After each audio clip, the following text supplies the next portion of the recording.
அவர் வந்து கதவை திறந்து காலைல 11 மணிக்கு தரிசனம் தருவானா, அவன் நைட்டு விடிய கூத்தடிச்சுட்டு கொம்மால் அடிச்சுட்டு சரக்கு அடிச்சுட்டு கவுந்தடிச்சு தூங்குவானா, அவர் வெளியில வந்து போயஸ் காரன்ல அவர் வெளியில வந்து தரிசனம் கொடுக்கிற வரைக்கும் இவன் போய் நிப்பானா, ஐயோ தலைவா உன்னை பார்க்கணும்னு.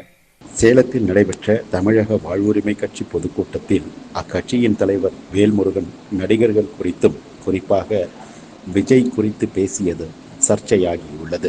இன்றைக்கு நான் தான் தமிழ்நாட்டுக்கு முதலமைச்சர், 2 கிராம் பரிசு கொடுத்த உடனே நம்ம முட்டா பையன், நான் நடிகனை குறை சொல்ல மாட்டேன், அவன் பெத்து வளர்த்து ஒரு ஆளாக்கிய பெண்ணு, நாளைக்கு மாற்றான் மனைவியாக வாழ வேண்டிய ஒரு பெண்ணு, அப்பா இறகல ஆத்தா இறகல ஆயிரக்கணக்கான ஊடக பத்திரிகை இறகல ஒரு சினிமா கூத்தாடி பையனை கட்டி பிடிச்சி லிப்ஸ்டிக் கொடுக்கல அனுமதிக்கிறேன். இது கூட்டி கொடுக்குற தொழில் செய்யலாம் இல்ல? சினிமாக்கார கூத்தாடிகள் எதுக்கு கட்ட விட்டு, எதுக்கு பாலாபிஷேகம், என்ன அவன் பிடிங்கிட்டான், உனக்கு என்ன அவன் கீச்சு கட்டையை நட்டுட்டா? உங்ககிட்ட விளக்கு மாறும் தொடப்பு இருக்குன்னா எடுத்துக்கிட்டு போங்க. ஆளை பார்த்து நேரம் காலம் வரும்போது சொல்றேன், பொது வெளியில சட்டையை பிடிச்சி சப்பு சப்புன்னு செருப்பாலே அறையணும்.